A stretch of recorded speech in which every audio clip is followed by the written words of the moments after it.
ശരിക്കും ഇന്നത്തെ മാച്ചിൽ വിജയശില്പി റാണയാണ്. വെറും 36 ബോളിൽ നിന്നാണ് റാണ 81 റൺസ് അടിച്ചു കൂട്ടിയത്.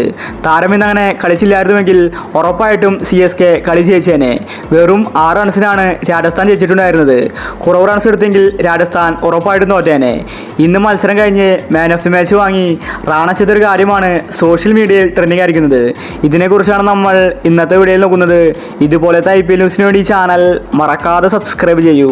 CSKയെ കൊതിപ്പിച്ച് കടന്നു കളഞ്ഞു. അതുപോലത്തെ മാച്ചാണ് ഇന്ന് നടന്നത്. അവസാന ഓവറിൽ 6 ബോളിൽ 20 റൺസ് മാത്രമേ CSK ടീമിനെ ജയിക്കാൻ ആവശ്യമുണ്ടായിരുന്നുള്ളൂ. അതുപോലും അവർക്ക് എടുക്കാൻ സാധിച്ചില്ല.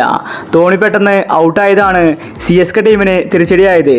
ഇല്ലെങ്കിൽ ഒരു പക്ഷേ ധോണിയും ജഡേജയും കൂടി ടീമിനെ വിജയിപ്പിച്ചേനെ. ഇന്ന് കളിയിലെ പ്ലെയർ ഓഫ് ദി മാച്ച് ആയത് റാണയായിരുന്നു. ശേഷം റാണ ചെയ്തൊരു കാര്യമാണ് ഇപ്പോൾ സോഷ്യൽ മീഡിയയിൽ ട്രെൻഡിങ് ആയിരിക്കുന്നത്. റാണ അവാർഡ് വാങ്ങി ആ ഒരു അവാർഡ് സഞ്ജുവിനാണ് കൊടുത്തത്. ഇതിന്റെ കാരണം ആരാധകർക്ക് മനസ്സിലായില്ല. കഴിഞ്ഞ 2 മാച്ചിലും റാണ ഫ്ലോപ്പ് ആയിരുന്നു. എന്നാൽ ഇന്നത്തെ മാച്ചിൽ അസാധ്യമായ പ്രകടനമാണ് പുറത്തെടുത്തത്. ഇതിന് പിന്നിൽ സഞ്ജു ആയിരുന്നു. റാണ മത്സരശേഷം അത് പറഞ്ഞിട്ടുണ്ടായിരുന്നു. സഞ്ജുവിന്റെ ഉപദേശമാണ് റാണയ്ക്ക് ഇതുപോലത്തെ മികച്ച കളി പുറത്തെടുക്കാൻ സാധിച്ചത്. അതുകൊണ്ടാണ് man of the match Rana സഞ്ജുവിന് നീട്ടിയത്. എന്നാൽ സഞ്ജു അത് വാങ്ങിച്ചില്ല. റാണ സന്തോഷം കൊണ്ടാണ് അങ്ങനെ ചെയ്തത്.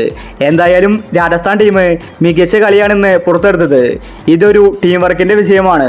ഇനിയുള്ള മാച്ചിലും ഇതേ കളി ആവർത്തിച്ചാൽ രാജസ്ഥാൻ ഉറപ്പായിട്ടും പ്ലേ ഓഫിലെത്തും. കഴിഞ്ഞ 2 മാച്ചിലെ ക്ഷീണം ഇന്നത്തെ ഒറ്റ മത്സരം കൊണ്ട് രാജസ്ഥാൻ തിരിച്ചിരിക്കുകയാണ്. ആവേശത്തോടെയാണ് രാജസ്ഥാൻ ഇന്ന് കളിച്ചത്. ജയിക്കണമെന്ന ഒരു വാശി രാജസ്ഥാനിൽ ഇന്ന് കണ്ടു. CSK ആരാധകർക്ക് വലിയ തിരിച്ചടിയായിരുന്നു ഇന്നത്തെ മാച്ച്. അവസാന നിമിഷം വരെ ജയിക്കുമെന്ന് തോന്നിച്ചു. എന്നാൽ ഒടുവിൽ CSK തോറ്റുമടങ്ങി. അപ്പോൾ ഇന്നത്തെ കളിയെ പറ്റി നിങ്ങളുടെ അഭിപ്രായങ്ങൾ താഴെ കമന്റ് ചെയ്യുക. ഇതുപോലത്തെ IPL ന്യൂസിന് വേണ്ടി ചാനൽ മറക്കാതെ സബ്സ്ക്രൈബ് ചെയ്യൂ.